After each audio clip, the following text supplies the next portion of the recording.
सब करके उसके बाद तुम अगर प्लान कर रहे हो सेप्टोप्लास्टी के लिए। अच्छा, तो हम लोग एक चीज़ पढ़े हैं सेप्टोप्लास्टी का एस के लिए कि कितना इसमें करना चाहिए एटलीस्ट वाई उसके पहले ऑसिफिकेशन सेंटर, ठीक है। बट सेकंड क्वेश्चन হচ্ছে যে ফেসিয়াল বোন যে অসিফিকেশন সেন্টার না, suppose one patient came to you with huge मतलब পেশেন্ট একটা নাম দিয়ে নিচে নিতেই পারছে না, তখন তুই কী করবি? পেশেন্টের বয়স ধরো 8 বছর বা 9 বছর। सेप्टोप्लास्टी तो करा जाए दादा, मैंने 17 सेप्टोप्लास्टी यू कैन डू मतलब लोअर लिमिट है वो 6 इयर्स। पेशेंट का बहुत कंप्लेन हो रहा है देन यू कैन डू, नहीं करते हम लोग, बहुत कंप्लेन हो रहा है तो यू कैन डू, ठीक है।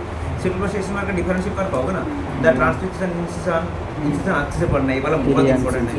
हेमी ट्रांसफिक्शन क्लियर क्लियर सब कुछ पढ़ते रखना, ठीक है। अच्छा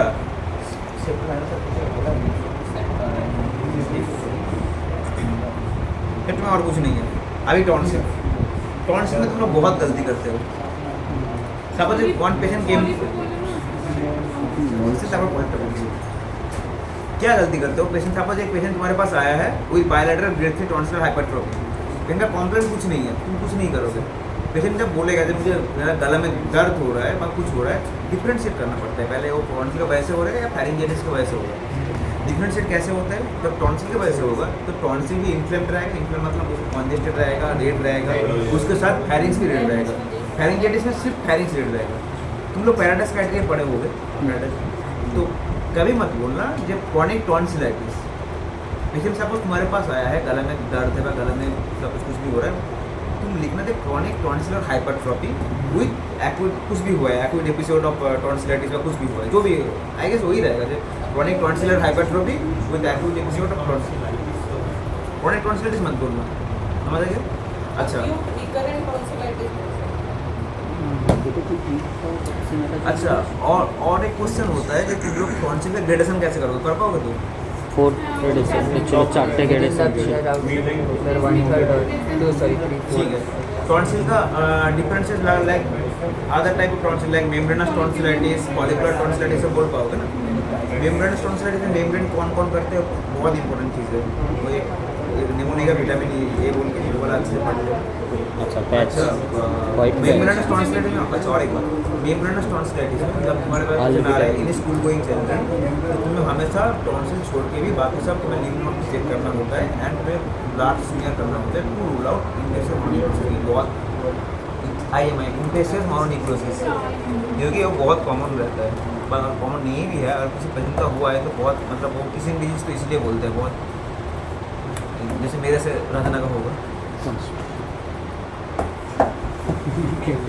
ठीक है।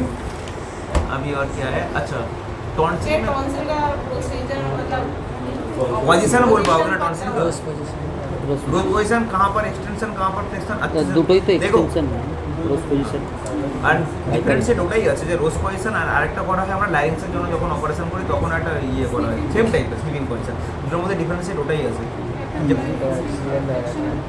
হ্যাঁ ওগুলো ওগুলো ওগুলো আমি আর বলছিলাম, ওগুলো তোরা দেখে নিচ্ছি। अच्छा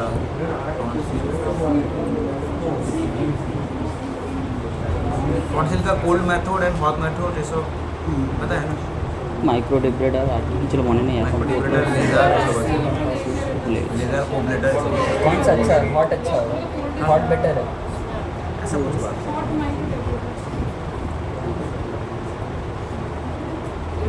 अच्छा टॉन्सिल का क्या होता है? अच्छा टॉन्सिल का ब्लड सप्लाई बोलता होगा চেষ্টা করি tonsillar branch of facial artery, ये सबसे इम्पोर्टेंट है। फिर उसके बाद लिंगुअल आर्टरी का भी ब्रांच ब्रांच आता है, फिर असेंडिंग टॉन्सिलर आर्टरी, फिर palatine branch of ascending pharyngeal artery ठीक है हो गया। टॉन्सिल हो गया। अभी पॉलिप, कोई एक बोलो व्हाट इज पॉलिप?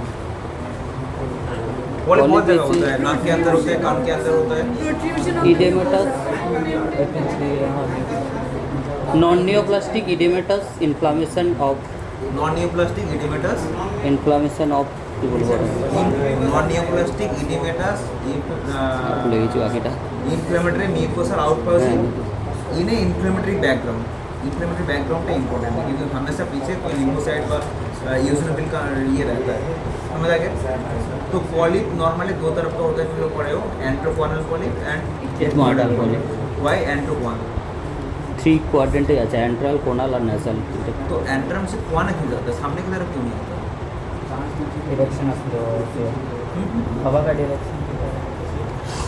नहीं, कारण नहीं है। ये क्यों होता है? क्योंकि हम लोग का जो सीलियर बीट्स है, यहाँ पर हम लोग का नाक के अंदर जो सीलियर है, नॉर्मली हम लोग ना एक टेस्ट करते हैं जो भी है, मुझे अभी टेस्ट का नाम नहीं आता, तो सीलियर बीट्स पीछे की तरफ जाता है, इसीलिए हम लोग का नाक कोई भी सीक्रेशन का कुछ भी तुम अगर खींच भी नहीं रहे हो फिर भी पीछे की तरफ जाता है, समझ आएगा? सीलियर बीट्स की वजह से पॉली भी पीछे की तरफ जाता है। हाँ हाँ नाम के मन पीछे सेकंड टेस्ट। ठीक है, हो गया। सेकंड टेस्ट अच्छा एट्रोपिक में रहता है। अभी बोलते हैं जे what is the difference between antrochoanal polyp and ethmoidal polyp? Antrochoanal polyp তো একটা সিঙ্গেল পলিপ, এটা তো सिंगल डबल মানে यूनिलैटरल बायलैटरल।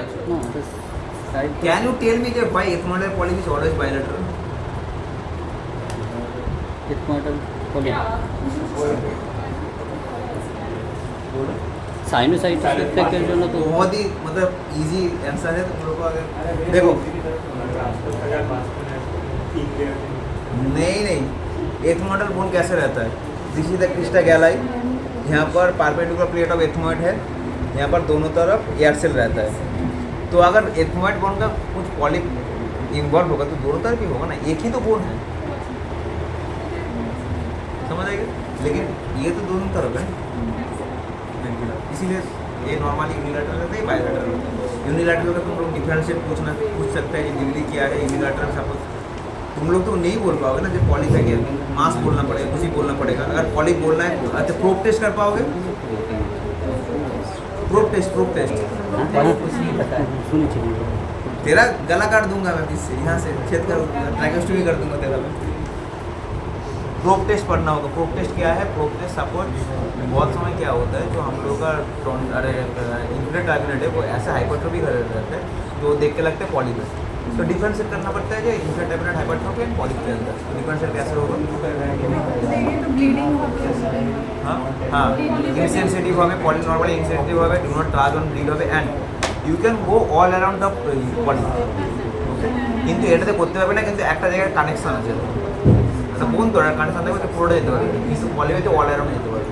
ওকে, প্রোব টেস্ট যখন করা হয় নর্মালি আমরা যে তোরা একটা জিনিস সেম ক্লিয়ার ফাংশন ইয়ে রিং কিউরেট যেটা আছে না, ওটা দিয়ে প্রোব টেস্ট করা হয়। ওটা যে প্রোব টেস্ট করা হয় ওর সামনে যে কটনটা দিই কোনোদিন প্রোব আমাদের ভেস্টিবুলার এরিয়ার ভেতরে যাবে না, এটা অলটাই মনে রাখতে হবে। মানে আমি আচ্ছা ভেস্টিবুলার এরিয়ার ভেতরে যাবে না, মানে তুই যত ইচ্ছে ভেতরে ঢুকিয়ে দেবে, বুঝতে পারলি? প্রোব অল টাইম এখানেই থাকবে। সেকেন্ড থিং, হ্যাঁ সেকেন্ড থিং আমাদের ফ্লোর অফ দ্য নোজের ডিস্টেন্স কেউ বলতে পারবে? হ্যাঁ ফ্লোর অফ দ্য নোজ, ঠিক আছে, নর্মালি বাচ্চাদের ক্ষেত্রে এটা 5 to 7 সেন্টিমিটার হয়, বড়দের ক্ষেত্রে 7 to 8 সেন্টিমিটার। ওকে, তো ওই জন্য আমাদের দিকে যতগুলো ইনস্ট্রুমেন্ট আছে নাকের মোটামুটি সবগুলোর দিকে একটু বেশি লম্বা হয়। তার কারণটা ওটাই, কারণ আমরা ওই এক্সট্রা মানে ডিস্টেন্সটা ধরে বাকিগুলো আমরা তৈরি করি।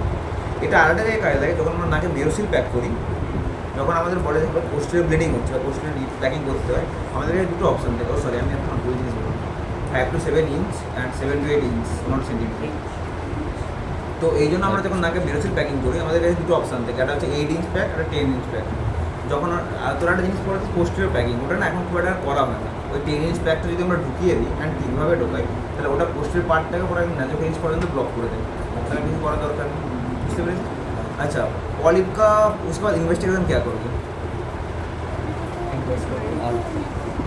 ठीक है, अभी एक चीज़ बोल देता हूँ, there is a thing called ARS, there is a thing called CRS, मतलब एक्यूट राइनोसाइनोसाइटिस, क्रोनिक राइनोसाइटिस।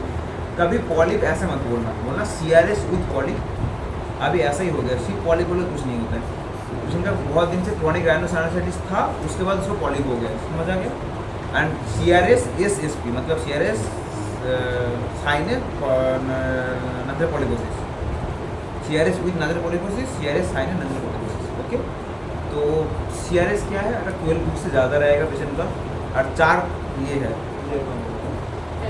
4 देखो इसका ना एक यस है चार क्राइटेरिया रहता है, ठीक है। nasal obstruction, nasal obstruction and nasal discharge.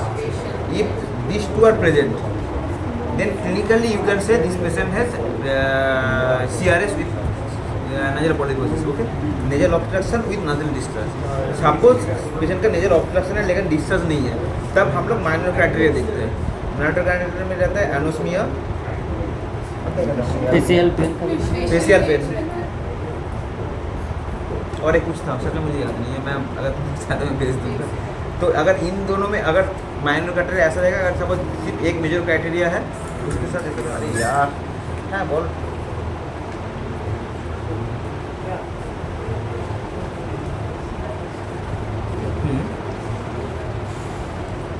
Patient stable আছে? এবার দেখ বলে, আমি তোকে ওই জন্য আমি ওদেরকে ওটাই বলেছিলাম যে আজকে তাহলে বল, তাহলে we can give option of আপার যে এন্ডোস্কোপি অর ডায়াগনস্টিক এন্ডোস্কোপি। যদি ডায়াগনস্টিক হিসেবে এই জন্য হ্যাঁ করে তাহলে এটা তুলতে হবে, ব্যাপারটা ওটাই না। তো না না না পেশেন্টকে দেখ, পেশেন্ট 90% পেশেন্ট নাই করে দেয় ডায়াগনস্টিক যে আমরা অজ্ঞান করে অপারেশন করবো, তার অনেক কমপ্লিকেশন দেখলে তুই বলবি না হিসাবে, তারপরে যদি পেশেন্ট হ্যাঁ বলে then you can admit that.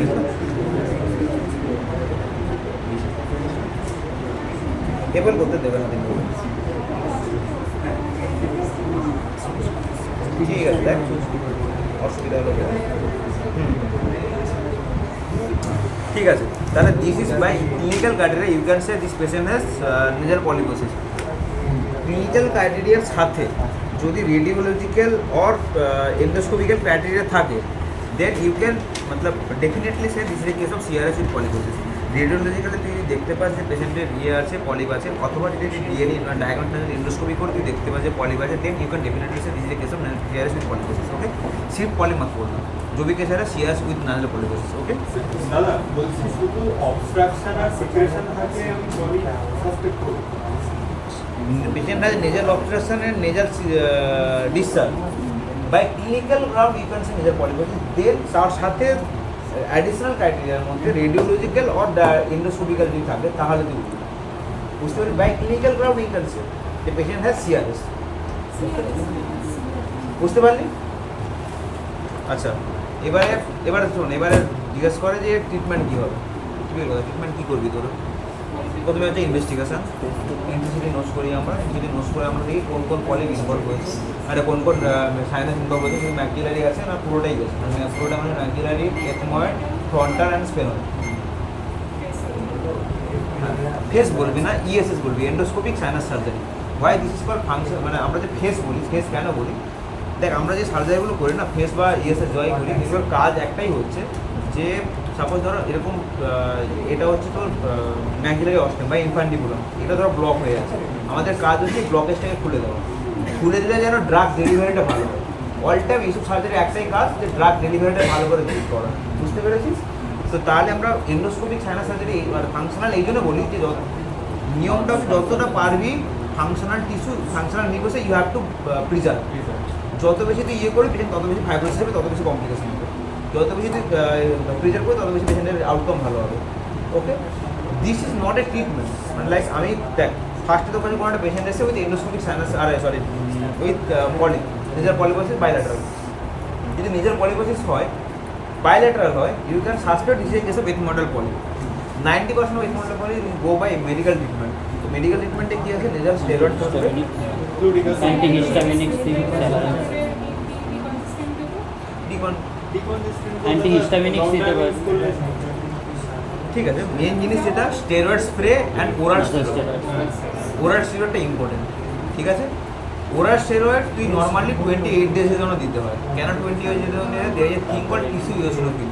Tissue ইওসিনোফিলের লাইফ স্প্যান আছে 90% of the polyp is by allergic case, okay.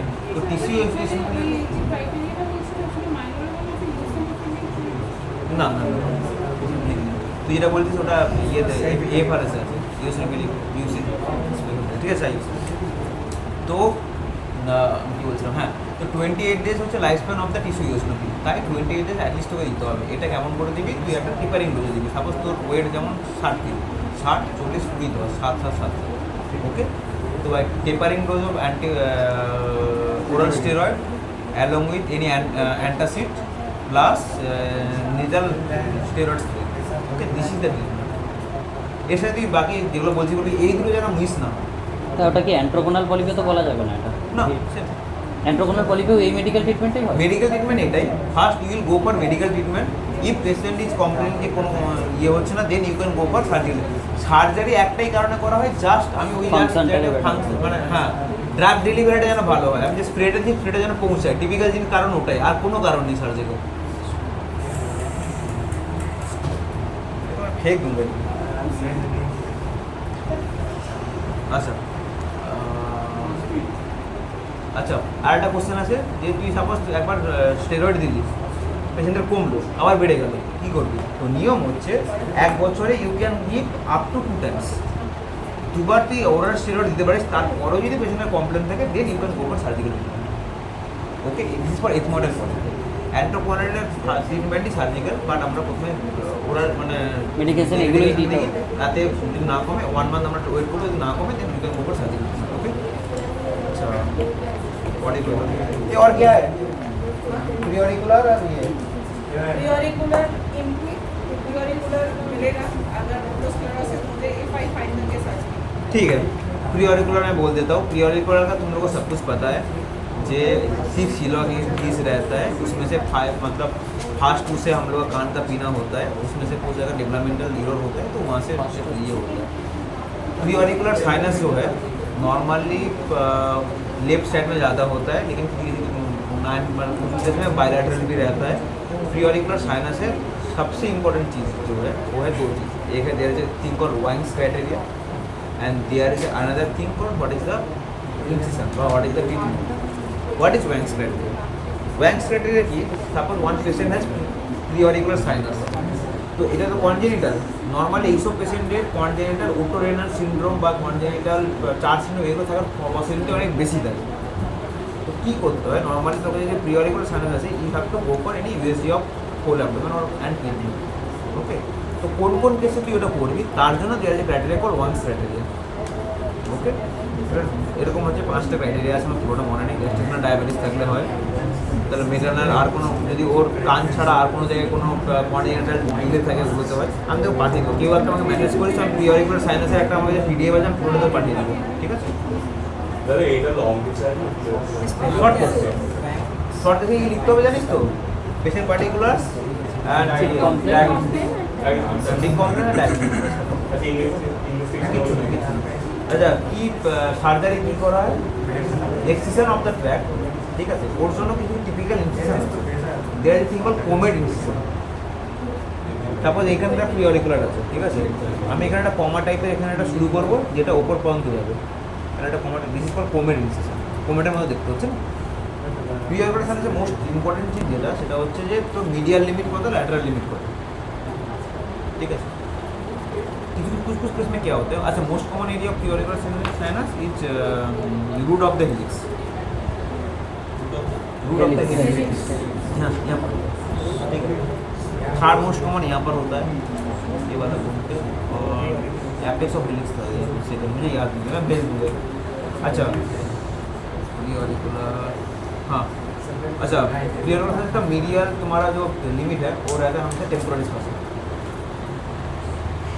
Temporary space আমরা যখন টিম্পানোপ্লাস্টি করি, টেম্পোরারি স্পেস আমরা হারভেস্ট করি না। হোয়াই টেম্পোরারি স্পেস আমরা হারভেস্ট করি? Blood supply temporary space and temporary প্রায় সেম হয়। সেখানে কথা টেম্পোরারি স্পেস মানে বিএমআর খুবই কম, টেম্পোরারি খুবই কম, তবে নেক্রোসিস হওয়ার চান্স খুব কম, ওই জন্য আমরা ইউজ করি, ঠিক আছে? আর থিকনেসটা প্রায় সেমই হয়, টিপিক্যাল। আচ্ছা, তো এইখানে টেম্পোরারি স্পেস থাকে, this is the medial limit, lateral limit is the cartilage. Okay, বুঝতে পারলি? আর কি আর কিছু নেই?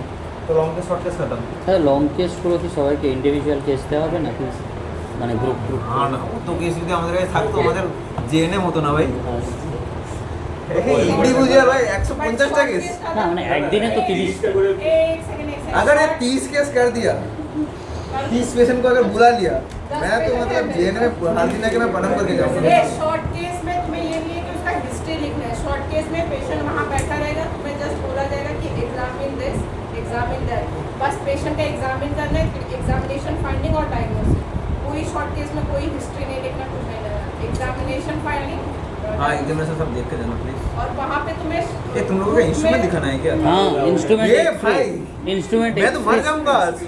ये भाई সকাল থেকে ওটি করছি ইয়ে করছি প্লিজ কালকে আমাকে আবার জঙ্গিপুর যেতে হবে।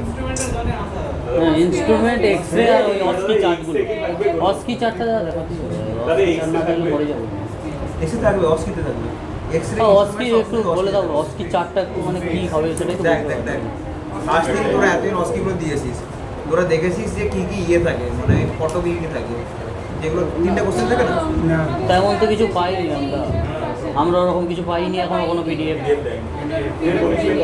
ওটা একটু দাও না। কেউ পাঠায়নি না না पीडीएफ से ही नहीं हम लोग से ওই সেভেন পিডিএফগুলো